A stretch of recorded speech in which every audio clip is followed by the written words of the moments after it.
Ladies and gentlemen, without any delay, it's only befitting that I invite our first keynote speaker who needs no introduction to India's tech industry. In fact, he's dedicated to our nation's vision of promoting homegrown entrepreneurship. He's championed leveraging technology, technology to make sports fan engagement even more exciting and steered India's gaming industry through uncharted territories. We have with us none other than Jain, Chairperson IAMAI and co-founder and CEO of Dream Sports. So let's have a huge round of applause. Ladies and gentlemen, please help me welcome on stage none other than Jain. Well, he's all set to share his invaluable thoughts on this year's convention's theme, which is a very, very befitting theme awaiting us. Harsh, if I could please invite you on stage. And I think the one thing about gaming industry is it's power charged with a lot of energy. Can we bring that energy back in the air? Let's have an energetic round of applause. Please help me welcome Harsh Jain.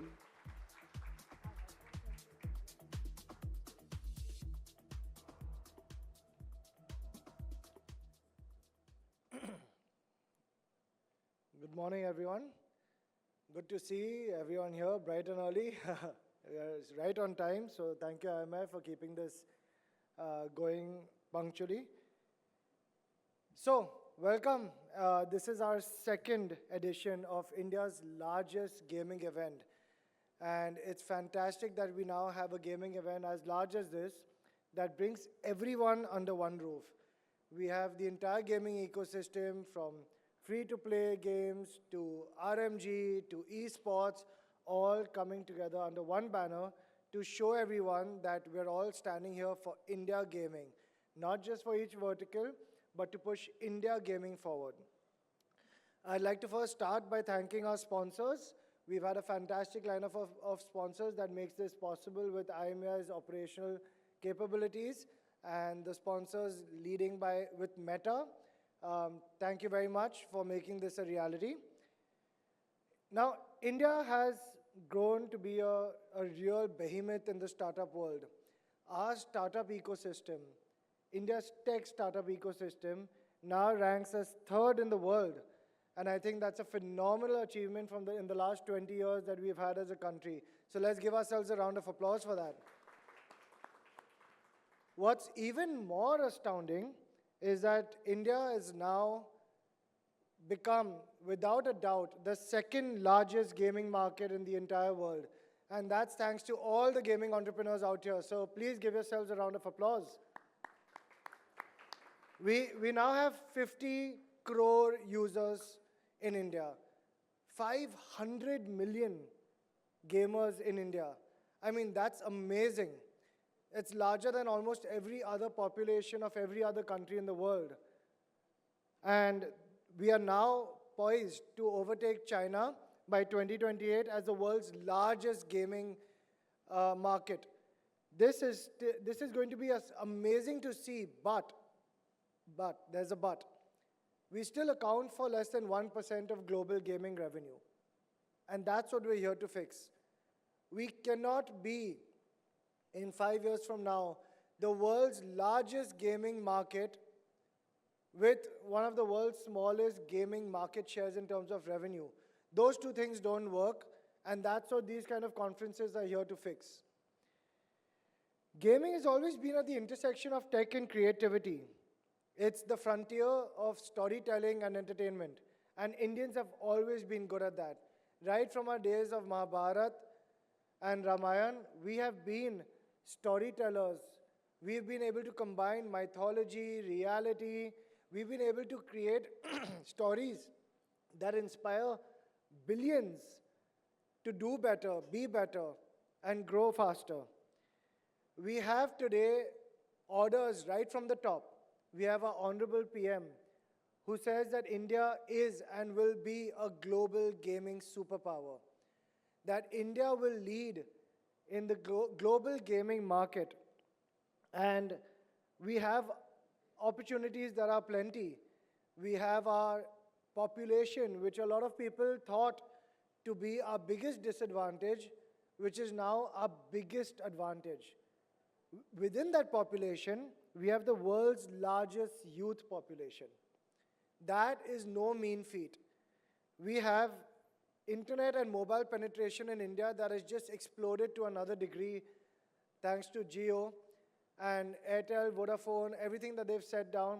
We have the government with UPI leading the way in making sure that all these young Indians which are online have the best internet and are able to connect seamlessly and compete worldwide. We have all these opportunities in front of us.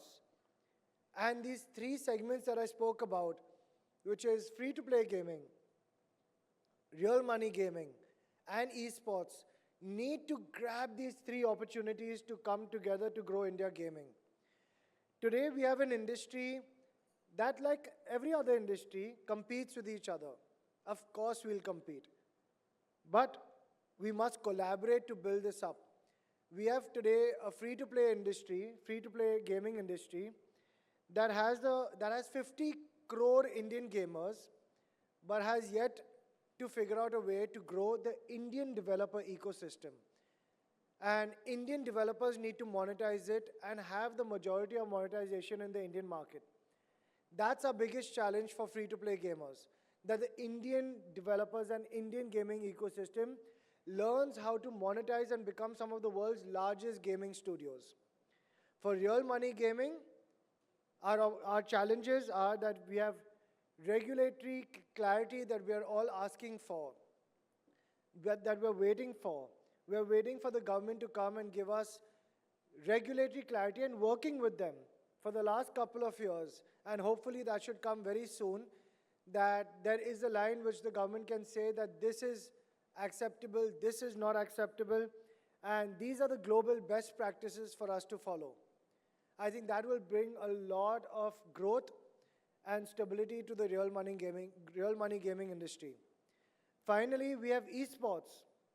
Esports has finally found its way into the Olympics as well.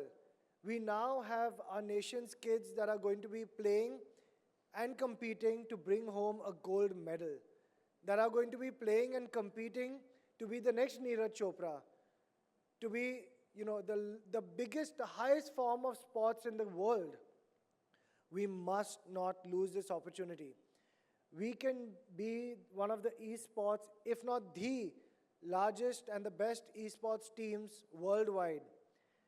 So esports needs, again, similar to real money gaming in that sense, clarity on what is acceptable as an esport, what will be defined as an esport, and how do we promote that and grow that extensively.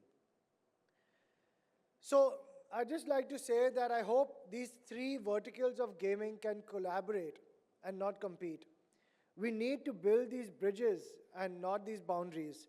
And we need to have this shared effort, which will undoubtedly lead to shared success. We have our work cut out for us. We have, across these three industries, there are a lot of commonalities that we need to work on. Regulatory, like I said, is one of them, but user trust and safety is like right there on top. For these 500 million or 50 crore users, like the saying goes, with great power comes great responsibility. With great user base comes great responsibility. We must have the highest levels of responsible gaming so that we ensure that users, these 50 crore users, can rely on us to provide the global best practices of user trust and safety, of responsible gaming, and the best and highest global best practices of advertising. These are some of the things that I think we can all work on together, and IGC is a perfect place for us to come together to do that. We need to enable Indian companies to grow. Indian gaming has been the forefront of FDI. In the last couple of years, that's been dwindling because of the companies being segregated and regulatory uncertainty, but I believe now that will be a thing of the past. 2025 onwards, we will be seeing a lot of regulatory action that will help us bring the gaming industry together and move forward as one industry. We have a vision of Make in India, which Indian gaming is the epitome of. We literally have 1,000 companies in India, 1,000 gaming companies, employing over 100,000 high-skilled tech employees. that is projected to go to 2 to 300,000 high-skilled employees.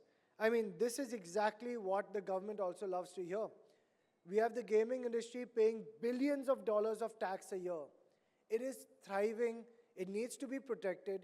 It needs to be regulated so that we can run faster than we have been. We all work on amazing cutting-edge tech, and I'm glad that Meta is here today. Google's also here. And, you know, we have big tech here to learn a lot from. And we're here to say that I think Sandhya's here, and I see a few people from Google. I can say that gaming is really, really important. It's one of the top markets for them. And because they see us, gaming has always been at the forefront of cutting-edge tech. If you look at even something like AI, one of the first use cases of AI globally was to show how well it works on gaming. One of the first largest reasons that AI was able to, proceed further was that it beat the grandmasters at Go. Finally, gaming is that complex myriad of navigation that any system has to go through to say that it has reached big tech.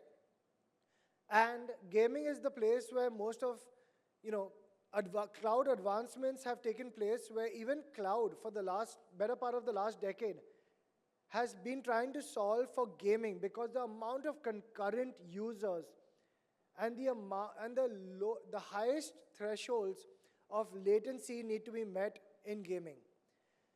So I think gaming can continue to be working on cutting edge tech, and we have a lot to learn and a lot to prove. We can really be a really strong pillar for growth in India tech, and responsible gaming will help us get there. The next 2 days is going to have a cross-section of different stakeholder interests that will discuss every item under gaming. We'll deliberate and charter the course of this entire industry. We have the government support, we have the youth's talent, a commitment to innovation, and an ability to excel. This is our time for gaming to exceed and to exceed every expectation in India. India as a global gaming superpower is the PM's vision, but it's not a dream. It is now a reality. So thank you again for joining us, and I hope we have an amazing 2 days here.